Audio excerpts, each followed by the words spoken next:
I live in the state of Washington, deep in the heart of the Pacific Northwest.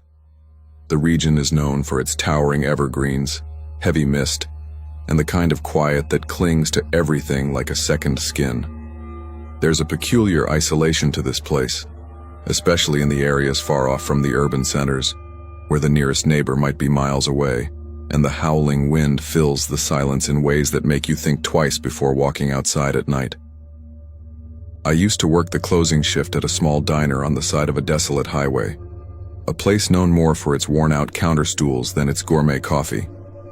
At 29 years old, I was in the thick of my life, working hard to make ends meet, keeping my head down and trying not to think too much about how this late-night job was making my anxiety worse.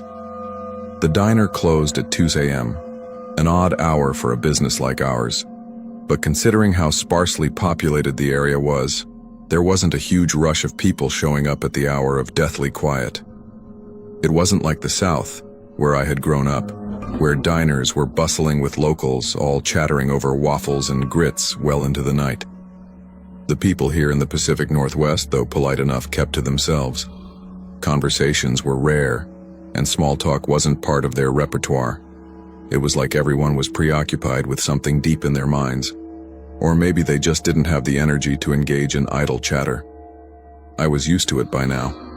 After all, in the South, I had been a waitress for years, constantly managing the demands of overly talkative, boisterous customers. So, while I missed the easygoing charm of those Southern conversations, I didn't mind the quieter, more reserved customers here. It gave me space to work, to think, to be alone without anyone asking how my day was going or, heaven forbid, trying to make some kind of connection that I couldn't summon the energy for. That particular night, like so many others, was approaching closing time. The last call for food came at 2 a.m., but we had a rule at the diner: don't take any orders after 1:55 a.m. The kitchen was already in cleanup mode, and the chef was usually more than a little irritated when people dared to ask for one more coffee or a plate of scrambled eggs after the magic hour. But, like clockwork, a lone figure walked through the door at 1:50 a.m., a bulky man who seemed out of place in the diner. He was wearing an odd pair of jeans, too high up on his waist, and a brown jacket that looked a little too large for his frame. His gray shirt was tucked into the waistband, almost painfully tight, and his mustache looked as if it belonged to a man who still hadn't quite gotten the hang of facial hair. His glasses, thick and round, perched uneasily on the bridge of his nose, making him appear even more awkward than he probably felt. "Would you like a seat at the bar or a table?" I asked him, trying to keep my tone friendly, despite my growing exhaustion. "Table, please," he answered, his voice oddly cheerful, as though he hadn't just walked into a place that was about to close. His smile, however, was uncomfortably wide, and he maintained it for longer than normal. His eyes, framed by those thick glasses, seemed to linger a little too long. I gave him a menu, informing him that the kitchen was closing soon, and that we wouldn't be able to take any orders in about 10 minutes. "No problem," he said, his smile never wavering. "I'll just have black coffee and some French toast. That'll do." I nodded and went back to the kitchen, relaying his order to the chef. The chef gave me a look, one that told me he wasn't too thrilled by this late-night guest. I just shrugged and went back out to the front. As I approached the table, Nolan, he introduced himself as Nolan, waved at me. He struck up a conversation asking where I was from. That question always makes me uncomfortable. When you're from the South, people are always eager to know where you're from, to connect in a way that feels invasive but polite. Here in Washington, it was different. I didn't give him my exact location, only a vague answer about the general area. "Just moved to town recently," he said, with a nervous chuckle, as though he was trying to appear casual, but his eyes were studying me, gauging me. There was something unsettling about his gaze, something that didn't quite fit the image of the man sitting across from me. He seemed harmless enough, perhaps a bit socially awkward, but harmless, right? The chef, like he always did when we were close to closing, came out with Nolan's order, placing the coffee and French toast on the counter. I grabbed it and set it down in front of Nolan, but I could feel the weight of my fatigue pushing down on me. I was so ready to be done with this night. I was done with this shift, Done with the quiet hours that stretched on forever. Done with the fake smiles and pleasantries. I had already started to wipe down the counters, preparing for the moment when the clock would hit 2 and the last customer would leave. Nolan didn't seem in any rush to go. He lingered. The dull hum of the late-night diner contrasted with the silence that hung in the air around us. I kept my distance, staying behind the counter, only stepping out to clear his table and offer him his check. His food was long gone, and we were ready to close, so I did the polite thing and quietly placed the check before him. He paid with his card and stood up, taking a moment to thank me before heading out. I grabbed my belongings, waved goodbye to the chef who was now left to close up, and walked out the door. The parking lot was empty except for my car and the chef's. But there was a third car, an old silver vehicle parked along the dirt by the highway, a strange place to park considering the rest of the lot was empty. I couldn't make out much detail, but I knew it wasn't the chef's car. Was it Nolan's? Maybe. The thought made me uneasy, but I shrugged it off as I slid into my own car and started the engine. I had about a 20-minute drive ahead of me and it was already well past 2 a.m. As I settled into the highway, I felt the unease from earlier slithering back into my chest. Then, a sudden ding from my dashboard shattered the quiet. Tire pressure warning. Panic flared in my chest. I didn't know how to change a tire. I never learned. I wasn't the kind of person who could deal with car troubles. My heart began to race as I watched the tire pressure plummet from 20 to 10. The car shook, not just the steering wheel but the entire vehicle. Something was wrong. I needed to pull over. The highway was dark, but there was enough of a shoulder for me to get off the road. I stopped the car and hurried out to check the tire. Flat. Completely flat. Before I could even think, headlights sliced through the darkness, coming closer. My heart skipped a beat. It was too late for anyone to be out here. But then I saw it. A familiar face standing at my window with that same unnerving smile. It was Nolan. "Kathy, is that you? Are you okay?" His voice was far too cheerful, the kind of greeting someone would offer when they had all the time in the world to help you. When they had already decided they wanted to insert themselves into your life. I felt a cold knot form in my stomach. It couldn't be a coincidence I wasn't stupid. I hesitated, then told him I had a flat tire, playing it off like I was fine, like everything was fine. But when he stepped closer, I knew something wasn't right. The pit in my stomach grew deeper and I could feel his eyes on me. His gaze too intense, too focused. Nolan insisted that he knew how to fix a flat, offering to help. I didn't want to get out of the car, not with him standing there with that creepy smile plastered on his face, so I lied. I told him I was waiting for my boyfriend to come help me. But even as I said it, I dialed 911 on my phone, keeping the device hidden in my lap as Nolan moved around the car. I was trying to be discreet, trying not to alert him that I was calling for help. The operator answered, and I quietly relayed my location, while Nolan continued to walk around the car, acting like nothing was wrong. That's when it happened. A loud, sudden tap on my window. I jumped, my breath catching in my throat. Nolan was there, smiling still, only this time, it wasn't a friendly smile. It was something darker. "I can help you change that tire," he said again, his voice now lacking any hint of friendliness. "I'm fine," I told him, my voice shaking. "Please, just go away." But then, the unmistakable sound of glass shattering exploded in the silence.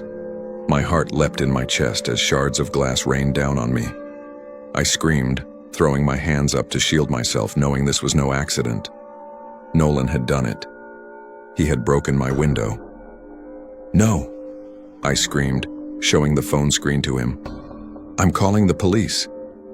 His eyes flickered to my phone, and in one swift motion, he reached into the car, grabbed the device and threw it out the window, the phone clattering to the pavement. Then, without a word, he bolted for his car, leaped into the driver's seat, and sped off down the dark, empty road. I was left trembling, trapped in the silence of the night with only the dim light of my car to keep me from being swallowed whole by the darkness. I knew I couldn't go out and search for my phone. There was no flashlight, no way to see. I had to wait, hope, pray that Nolan didn't come back. Finally, the sound of sirens in the distance filled my ears. I sobbed in relief, watching as flashing lights appeared in the distance. The police were here. They arrived in full force, 3 cars in total, their blue and red lights flickering in the night. They were kind, so kind, more than I could have ever expected. They helped me out, changed the flat tire for me, and even gave me an escort back to my apartment. They were genuinely concerned about my safety, taking the time to reassure me. One of the officers later told me they'd checked the diner's security footage. They were working on it. A week later, I got a call from one of the officers. The investigation was ongoing, but they hadn't found anything conclusive yet. Nolan was still out there. I never went back to that diner, not once. The job wasn't worth the risk of running into him again. He'd found me once, and I couldn't shake the feeling that he was still out there, waiting for the moment when I'd be alone again. I left that life behind, hoping the darkness would never find me again. I'm a 15-year-old guy just trying to make some extra cash, and I worked at an amusement park in upstate New York. It was one of those jobs that seemed easy enough, until, well, things went horribly wrong. This happened about a year ago, but the memory still haunts me. Every time I think back on it, my heart races a little faster and the hairs on the back of my neck stand up. It all began on a crisp October Sunday, one of those chilly fall afternoons that felt like the world was bracing itself for the cold of winter. The amusement park was getting ready to shut down for the season, closing until May. It was the final stretch before the park went quiet, and the place was buzzing with families and thrill seekers, trying to get in their last ride. It was supposed to be like any other day, just another shift at work. I had been working at my station for about 5 hours when I glanced at my watch, 4:55 p.m. My shift was about to end, just 5 more minutes. The thought of getting off work made me feel this wave of relief, my exhaustion finally catching up with me. I started packing up my things, half thinking about how I'd spend my evening. But then I saw him, a man, scraggly beard, messy hair, and wearing a faded gray t-shirt with stains on it. His black sweatpants were ripped in places, worn to the point of no return. He approached me slowly, his eyes darting around as if someone, was following him. I tried to ignore the strange feeling creeping up my spine. I just wanted to get through these last few minutes. "Can I help you?" I asked, trying to keep my voice calm and professional, though I could feel the unease building in my gut. He didn't answer right away. Instead, he stared at me, his eyes wide as though searching my face for something, anything. Then he turned his head to the left, then to the right, scanning the crowd behind him. I forced a smile, trying to shake off the nerves. "Can I help you?" I repeated a little more sharply this time, feeling my patience wearing thin. The man finally responded, his voice low, almost a whisper. "Where are your bathrooms?" His words felt off, like they were meant to be a secret. I pointed up the hill to the right, trying to be as helpful as possible. "Up the hill, to the right." He nodded slowly, almost too slowly, and began walking in the direction I pointed. But as he walked, he kept turning his head, glancing over his shoulder at me. His eyes never left me for too long. It was like I was the only thing he was focused on, and something about it made me feel like prey. I forced myself to look away and avoid eye contact. Before I could shake the feeling off, one of my coworkers showed up to relieve me. I grabbed my stuff and practically ran toward the back room to punch out. I was done with the day, done with him. I just wanted to go home, get out of there, and forget about that weird encounter. I quickly changed into my regular clothes and headed out to the employee parking lot, my mind still racing. I sat down on a bench, hoping to calm my nerves while waiting for Jordan, my 17-year-old coworker, to pick me up. But then something caught my eye, and I froze. There, sitting a couple of tables away in the diner we often went to, was the man. The same man who had asked about the bathrooms. He was just sitting there staring at me. My stomach twisted into knots. I couldn't believe it. What were the odds? I pointed him out to Jordan, but he just shrugged it off, dismissing it as some strange coincidence. "Don't worry about it, Ben," he said. "Probably just someone else who looks like him." But I couldn't shake the feeling. Not at all. Something about the whole thing was wrong. We finished our meal, but I was on edge the whole time, eyes constantly flicking to the man across the room. After dinner, we left the diner, and I thought maybe I'd finally put it all behind me. But as we made our way home, I noticed something that made my blood run cold. At the first red light, I glanced to my right, and there, parked next to us, was a white Honda. And there, sitting inside, was him. The man. He was staring directly at me, his eyes unblinking, unyielding. My heart stopped. I quickly told Jordan, and this time, he seemed concerned. His face grew serious, and I could tell he was starting to understand just how weird and wrong this all felt. As we neared my street, Jordan kept checking the rearview mirror. We made a couple of laps around the block to make sure we weren't being followed. I kept my eyes peeled, watching for any sign of the man. But after a few circuits, it seemed like he wasn't there. Jordan dropped me off at home, and as soon as I stepped out of the car, a sense of dread washed over me. My mom and sister were out at the mall, and my dad was away on a business trip. I was home alone, and the quiet of the house felt suffocating. I went inside, locking the door behind me, and threw myself onto the bed, hoping the day would fade into the background.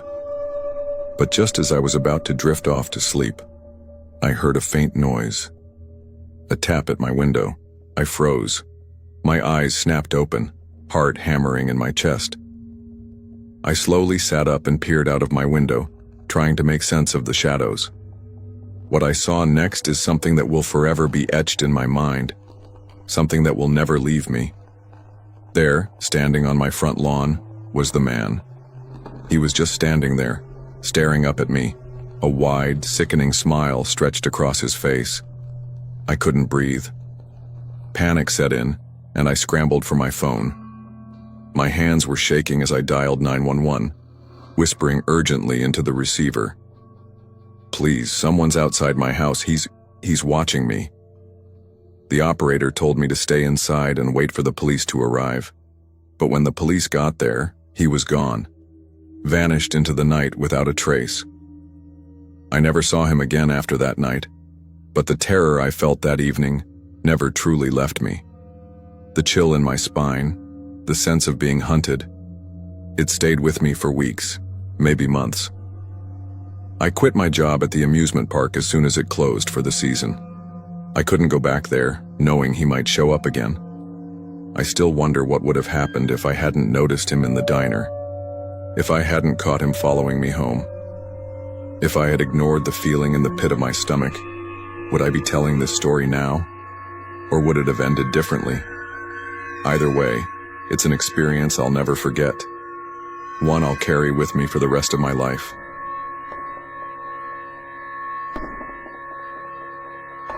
It was a rainy night, one of those downpours that soaks everything to the bone and blurs the world outside. I was working my usual late-night shift at the diner, a place I'd been employed at for over a year. It was almost midnight, and as usual, I was expecting a slow, uneventful night. Nights like this typically meant fewer customers. Who wants to drive in a torrential downpour, right? But even though I was prepared for a quiet evening, I couldn't have been more wrong. The rain was pounding against the windows when I saw them walk in, two figures dripping wet. The man looked to be in his late 30s or early 40s with a scruffy beard and wild hair. The woman with him, much younger, looked to be in her early 20s. They walked in together and their eyes locked onto me immediately. Something about their presence seemed off, but I couldn't pinpoint why. Maybe it was just the strange feeling of the weather creeping into my bones or the fact that it was so late. I greeted them with a smile, though I couldn't shake off the unease that was starting to creep up my spine. "How many?" I asked, trying to stay professional. "Just two," the man said. His voice was deep, but his tone was strangely soft, almost too soft for the situation. I led them to a booth near the back, away from the small crowd of late-night regulars. As I handed them the menus, I noticed how quiet they were, barely speaking to each other. They seemed to be whispering, a soft murmur between them that didn't quite fit with the normal hum of the diner. I couldn't help but overhear a few words, though they were too far away to make out clearly. A few moments passed before the man turned his attention to me. "Do you live alone?" he asked, his voice low but direct. I paused, a bit taken aback by the sudden question. It wasn't exactly an odd inquiry, but something about it struck me as strange, considering how little we had talked up to that point. I shrugged it off, giving him a polite, disarming smile. "Yeah, I live about 10 minutes north of here," I replied. "It's quiet, pretty boring." He seemed to smile at that, as if he understood. The woman, however, didn't contribute much to the conversation. She barely spoke at all, only nodding or murmuring in response to things he said.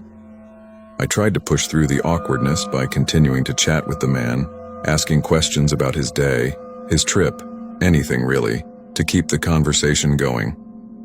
But the woman remained almost completely silent. It was a quiet, uneventful dinner, though I couldn't shake the feeling that something wasn't right. The man seemed harmless enough, charming even, but there was something about his quiet, persistent demeanor that made me uncomfortable. It wasn't until later that I realized just how strange the whole interaction had been. About 45 minutes later, they finished their meal and left as quietly as they had come in. By that point, I was ready to close up shop. The rain hadn't let up, and my coworkers and I were all eager to get home. After a quick goodbye, I grabbed my things and hurried out to my car, not wanting to get drenched any more than necessary. I drove slowly, the road slick and dangerous, and tried not to think about the strange couple from earlier. But by the time I arrived home, I felt that familiar unease creeping back into my gut. I lived in a small building that housed 3 apartments, one on the top floor, one on the bottom, and mine in the middle. The building wasn't particularly large or well lit, but it was home. The parking lot was empty save for my car, and I didn't think anything of it. I had the place to myself tonight. My roommates weren't home, and I was alone in the building. I rushed inside, trying to avoid getting any more soaked by the rain. As I set my keys down on the kitchen counter and removed my wet clothes, I suddenly heard a frantic pounding at the front door. I froze. It was nearly 1 a.m. Who would be knocking at this hour? I hesitated, then made my way to the door. There was a glass storm door, and I always kept both doors locked for safety. I looked through the glass and saw a woman standing on the other side. She was drenched, her gray sweater soaked and clinging to her skin. Her hood was up, obscuring most of her face but her eyes. I could see her eyes clearly, and there was something unsettling about the way she looked at me, wide and desperate. "Please, can you let me in? I need to use a phone," she pleaded, her voice barely audible through the glass. My heart was pounding. Who was this? Why was she asking to use my phone at this time of night? I tried to stay calm and ask the obvious question. "Are you lost?" Her answer sent a chill down my spine. "There's a creepy man following me and I need help. Please, I need help." Something in her words felt off, but I didn't know what. I noticed she looked oddly familiar. Her face was hidden by the hood, but something about the way she carried herself seemed strangely familiar. I asked her, trying to hide my growing suspicion, "Who is he? Where is he now?" She turned around and looked down the dark street, her face filled with panic. "I don't know," she muttered. "Please, just let me in."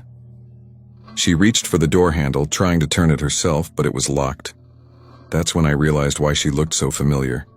She looked like the woman who had been sitting with the man at the diner earlier that evening. My stomach twisted in knots. The pieces clicked together, and in that instant I knew something was very wrong. I leaned closer to the door and asked her point blank, "Weren't you at my diner earlier with that man?" She didn't respond. At first, I thought maybe she didn't hear me. But then she quickly turned away, her movements agitated. She looked back at me with wide, pleading eyes. But this time, there was something different in her expression. She wasn't looking at me as if she was scared anymore. It was more like confusion, maybe even annoyance. like she couldn't understand why I wasn't letting her in. And then, in a voice that sent ice through my veins, she screamed, "He's here!" I instinctively turned my gaze toward the street, and sure enough I saw him, the man from the diner, slowly walking toward the house.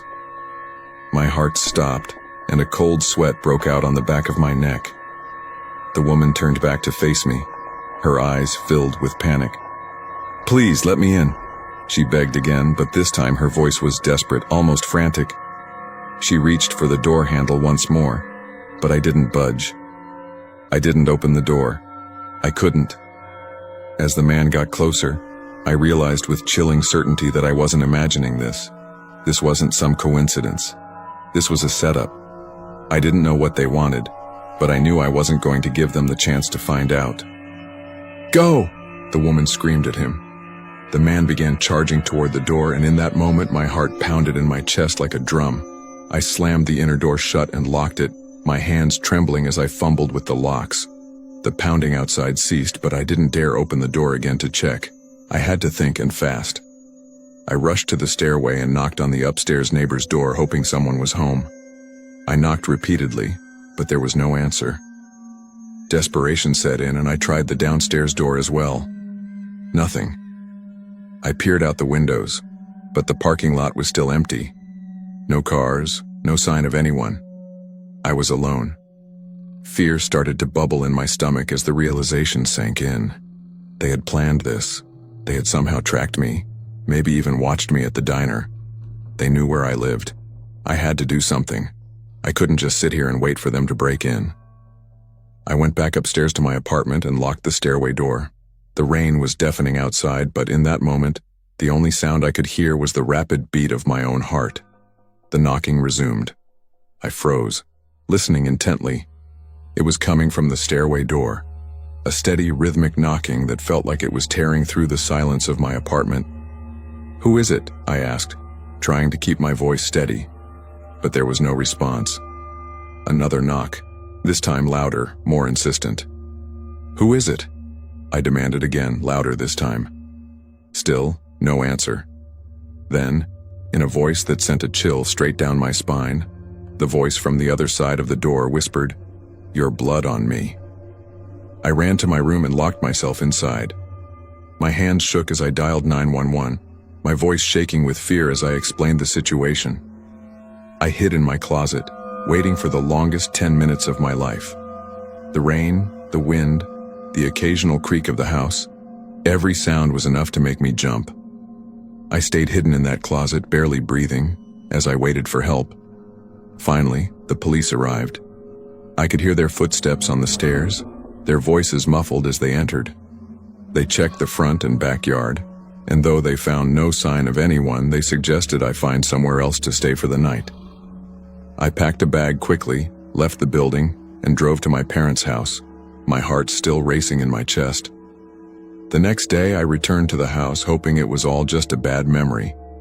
But when I opened the stairway door, I was greeted with a sight that made my blood run cold.